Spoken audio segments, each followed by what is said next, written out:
They say obviously it's a tract in a lot of ways in life, and I don't think I could be a better complement to him and vice versa, in the sense that they're not leaving him ever. Probably two people would never leave him, so there's so much space for everybody else, and I get the easy job. You know, I'm playing one-on-one, or I'm playing in so much space, and then everybody's looking for him, and everybody's looking to get him open. I think the idea, he's like the exact opposite player of me, which is kind of funny. Like, I'm shooting 16 threes, he shot one, got to the free throw line a lot. He's dominating the paint, I'm dominating the outside and the perimeter. Guys working around us has the potential to be really, really fun. I mean, Jimmy, he is a vocal leader, someone that brings the fire. We know Draymond does that on the post, but now having a running mate like that on the perimeter is huge. And guess what? Steve Kerr talked about that after the game. But the reality is the Warriors are still in 11th in the West, out of the play-in picture. Brian, how much better are the Warriors now that Jimmy is in the mix? Well, you guys just went through a very detailed why they work together when they're on the court, but one of the reasons to get Jimmy Butler was for when they're on the court without each other. When Steph's gone to the bench over the last couple of years, there have been times where the Warriors' offense is just flatlined.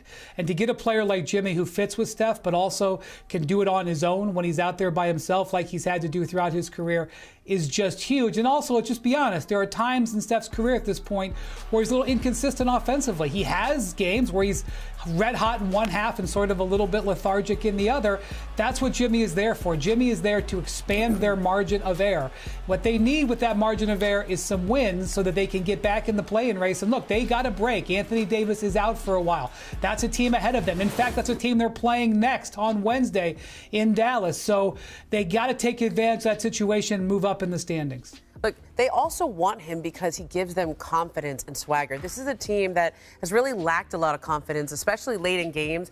This is what happens when you have strength in numbers. Guys don't necessarily know when they're going to play, when they're going to have some minutes and when they're not. And I think that's affected their overall confidence. But they've also had some looseness at the end of games. And Steph and Draymond, they've won championships, but they can be sloppy with the ball at the end of games.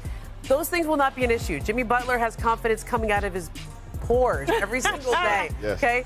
And at the end of games, Steph is going to make those big shots, but Jimmy's going to be the guy driving into the lane, getting fouled, slowing things down. They say obviously it's a tract in a lot of ways in life, and I don't think I could be a better complement to him and vice versa, in the sense that they're not leaving him ever.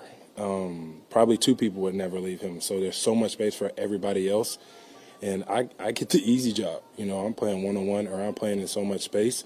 And then everybody's looking for him, and everybody's looking to get him open. I think the idea, he's like the exact opposite player of me, which is kind of funny. Like, I'm shooting 16 threes, he shot one, got to the free throw line a lot.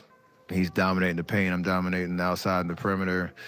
Guys working around us has the potential to be really, really fun. Hello, Mr. Perkins. I feel like this is a scene from Homeland where we need the red string, but Mr. Butler III got going late for his new team against his first team. That would be the Bulls. You following along? Good. What stood out for you from him tonight in his debut with the Warriors? Well, I mean, just what Jimmy Butler brings to the table, right? Obviously, he's capable of filling up the box score, as we can see he had 25 tonight. But Jimmy Butler is a damn dog, and he does it all, right from the passing to the cutting to the scoring to the defending. And he has given Steph Curry a breath of fresh air, right? It's times that Steph Curry has looked defeated, and you add a guy like Jimmy Butler and also sign him to a contract extension. Now all of a sudden Steph Curry has that certified number 2, not necessarily right now to go compete for a title, but just to ease the pain and actually help him win games. And so at the end of the day, was it an upgrade for the Golden State Warriors? Absolutely. Do I have them as a legit threat to actually go out there and make some noise to try to win a title right now? I don't. But at the end of the day, it was about trying to keep Steph Curry motivated, and I thought they did a great job by bringing Jimmy Butler in tonight, and it was a great performance by him on his debut as a Golden State Warrior. Sir, when you refer to someone as a dog, what kind of dog? Because I have a golden retriever, and he is far too derpy to do anything that's actually like intelligent on the court. Yes, I'm thinking more along the lines of like a Rottweiler, okay, all right, fair enough. Doberman. Fair yeah, enough. All right. Yeah. Fair enough. All right, hang tight. In a home crowd for the Milwaukee Bucks, that's important for you to not to let that momentum slip tonight. Yeah, we talked about Jimmy Butler and Steph Curry, how great they were. But really, the player of the game was Quentin Post. He made those shots, was 92-90. He made 3 threes. He made a free throw. Then Steph answered with a 3. Pods hit a 3. But it was Quentin Post with those 2 big threes to get that separation, and they never looked back. Never looked back at all. What? Yeah, step back. That was nasty. The free throws, 38-38. The Warriors got to the free throw line 38 times. No, we're not going crazy here. The Warriors actually get to the free throw line and are converting points off of turnovers.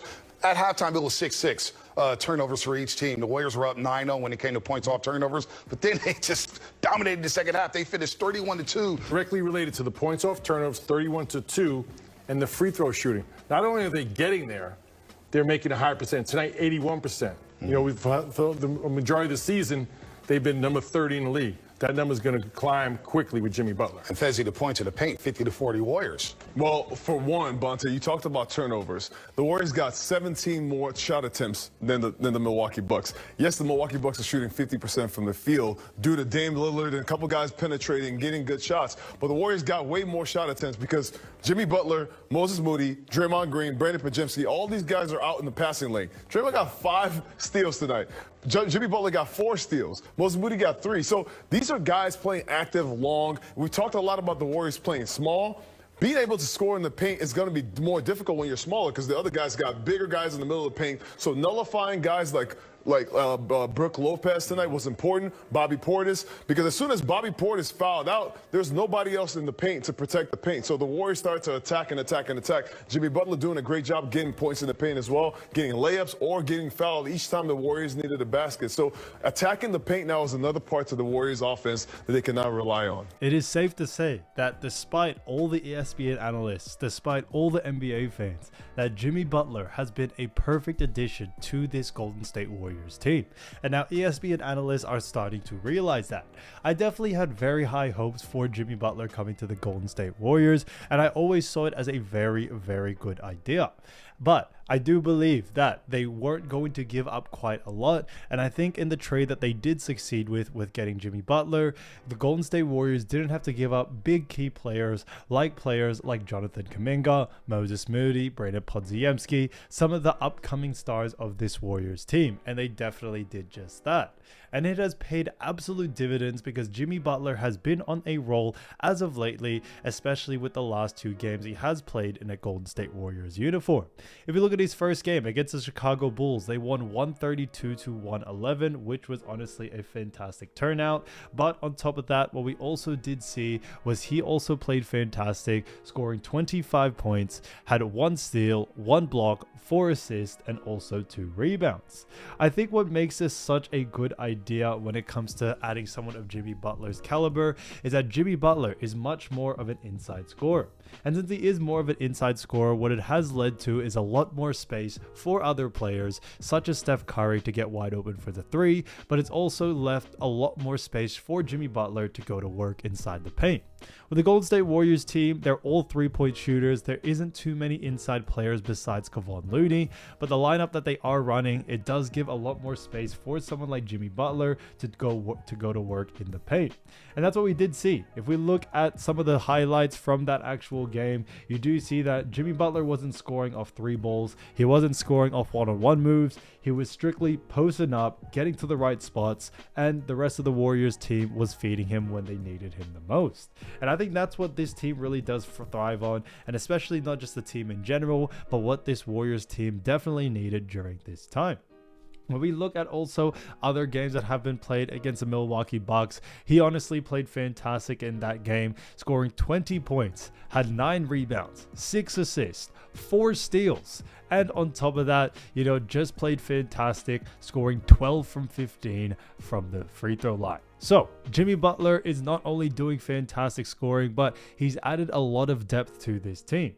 Golden State Warriors were a team that did not average quite a lot of free throws. They did allow quite a lot of free throws, but on top of that, themselves don't get a lot. So the fact that they have someone like Jimmy Butler who attacks the ring at will, and also is able to get to the line very, very easily, it has really helped this team really gain a lot of momentum, especially when it comes to scoring side of things. I think that's where the Warriors definitely struggled. Yes, they do have the greatest shooter alive in Steph Curry, but you can't always just rely on Steph, because a lot of the defensive strategies that are being placed is definitely used to try to restrict Curry as much as possible.